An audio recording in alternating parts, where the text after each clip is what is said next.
दोस्तों नमस्कार, मेरे चैनल में आपका स्वागत है। आइए आज प्रस्तुत है सुभद्रा कुमारी चौहान जी की कहानी अभियुक्ता। मैजिस्ट्रेट मिस्टर मिश्रा की अदालत में एक बड़ा ही सनसनीदार मुकदमा चल रहा है। अदालत में खूब भीड़ रहती है।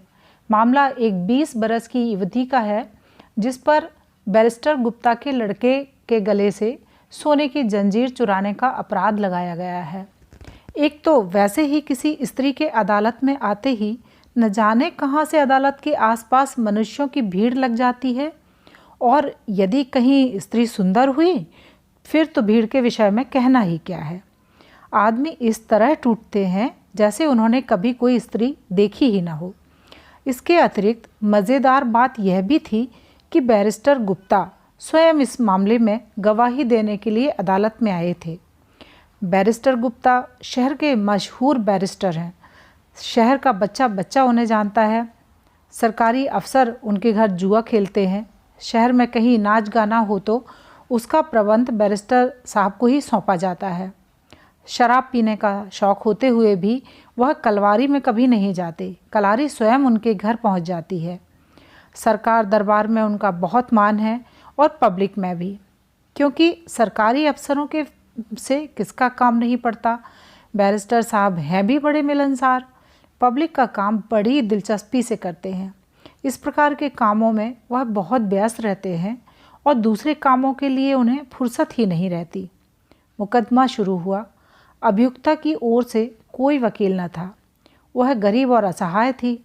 सरकार की ओर से 300 मासिक पाने वाले कोर्ट साहब पैरवी के लिए खड़े थे। बैरिस्टर गुप्ता ने अपने बयान में कहा, मैं अभियुक्ता को एक अरसे से जानता हूँ। यह शहर में भीख मांगा करती थी। करीब 1 महीना हुआ।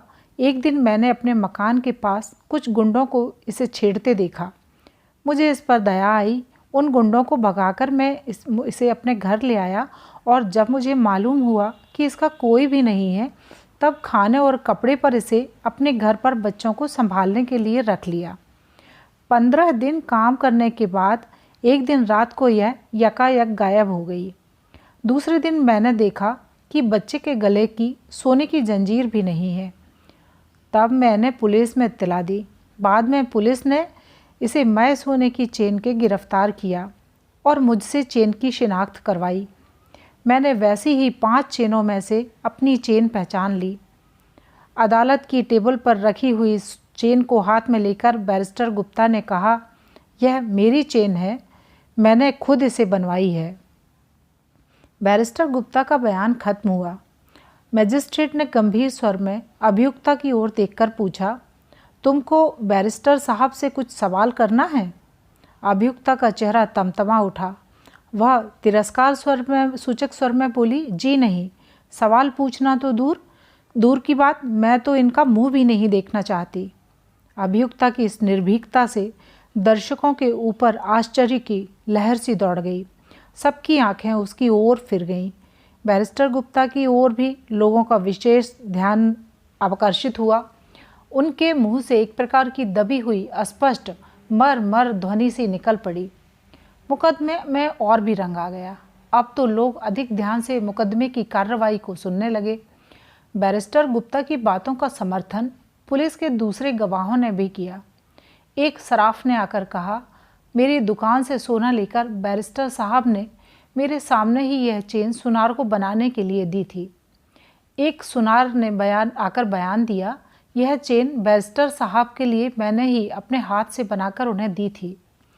तफ्तीश करने वाले थानेदार ने बतलाया कि किस प्रकार उन्होंने अभियुक्ता का पता लगाया और किस तरह चेन मांगते ही उसने वह चेन अपनी कमर से निकाल कर दे दी।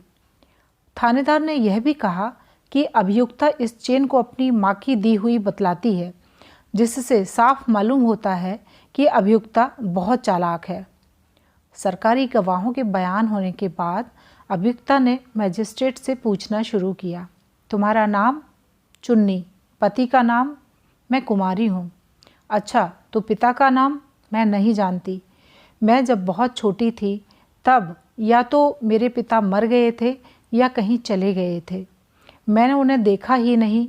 मेरी माँ ने मुझे कभी उनका नाम भी नहीं बतलाया और अब तो कुछ दिन हुए मेरी माँ का भी देहांत हो गया।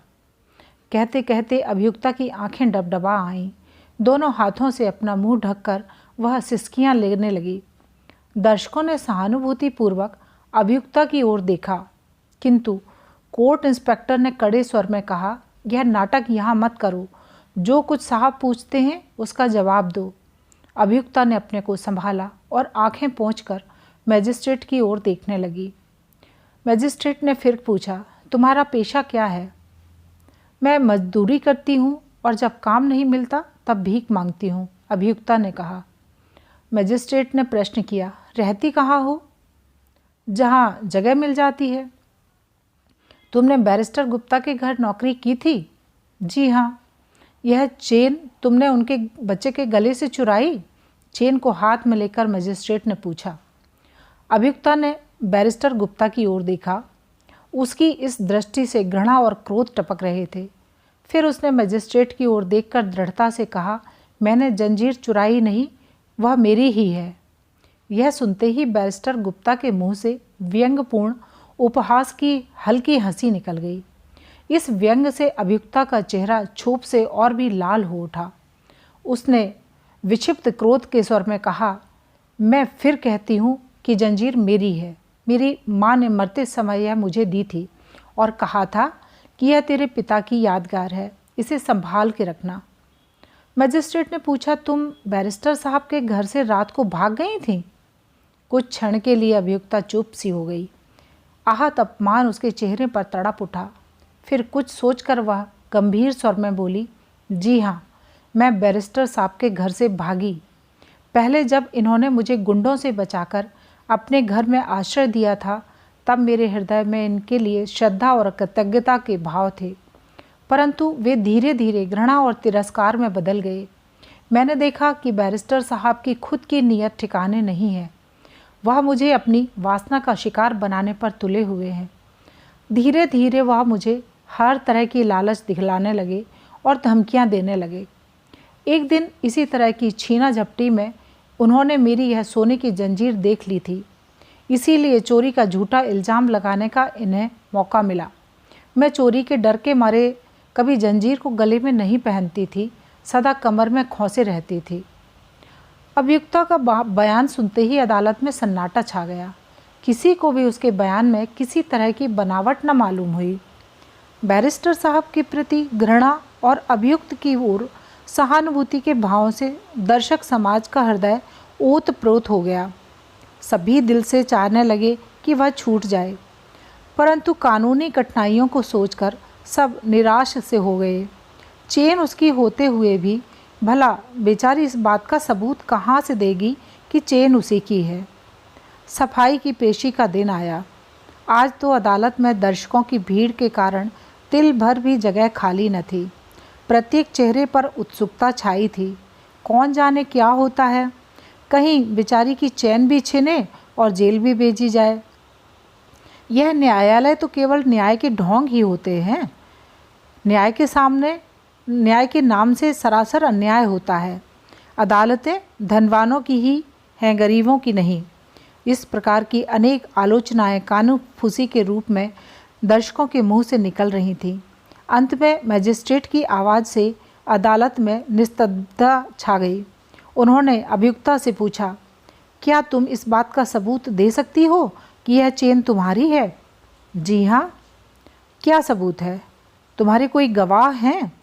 मेरा सबूत और गवाही वही चेन है, अभियुक्ता ने चेन की ओर इशारा करते हुए कहा। सब ने संदेह सूचक सिर हिलाया। कुछ ने सोचा शायद यह लड़की पागल हो गई है। मैजिस्ट्रेट ने पूछा, वह कैसे? अब उनकी दिलचस्पी और बढ़ गई थी। चेन मेरे हाथ में दीजिए, मैं आपको बतला दूंगी। मैजिस्ट्रेट के इशारे से कोर्ट साहब ने चेन उठाकर अभियुक्ता के हाथ में दे दी। चेन दो लड़ी थी और उसके बीच में एक हृदय के आकार का छोटा सा लॉकेट लगा था, जो ऊपर से देखने में ठोस मालूम पड़ता था, परंतु अभियुक्ता ने उसे इस तरह दबाया कि वह खुल गया। उसे खोलकर उसने मैजिस्ट्रेट साहब को दिखलाया, फिर बोली, यही मेरा सबूत है, यह मेरे पिता की तस्वीर है। मजिस्ट्रेट ने उत्सुकता से वह लॉकेट अपने हाथ में लेकर देखा और देखते ही रह गए। लॉकेट के अंदर एक 20 वर्ष के युवक का फोटो था। मजिस्ट्रेट ने उसे देखा। उनकी दृष्टि के सामने एक अतीत का एक धुंधला सा चित्रपट फिर गया।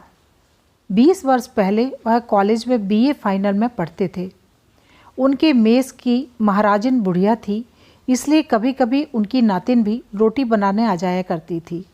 उसका बनाया हुआ भोजन बहुत मधुर होता था। वह थी भी बड़ी हंसमुख और भोली। धीरे धीरे वह उसे अच्छी अच्छी चीज़ें देने लगे। छिप छिपा कर मिलना जुलना भी आरंभ हुआ। वह रात के समय बुढ़िया महाराजिन और उसकी नातिन को उसके घर तक पहुंचाने भी जाने लगे। एक रात को वह लड़की अकेली थी। चांदनी रात थी और वसंती हवा भी चल रही थी।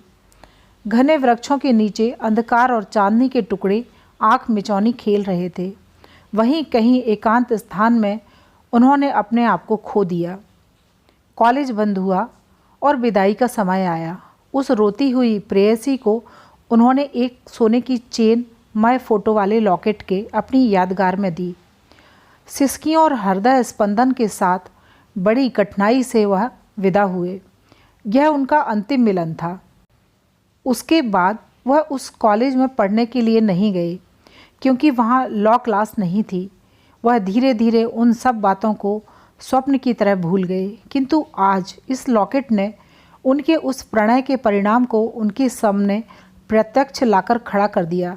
उन्होंने सोचा, तो क्या यह मेरी ही? इतने में लॉकेट उनके हाथ से छूटकर टेबल पर खट से गिर पड़ा। उसकी आवाज़ से वह चौंक से पड़े। दर्शक भी चौंक पड़े। मजिस्ट्रेट ने सिर नीचा किए हुए कहा, अभियुक्ता निर्दोष है, उसे जाने दो।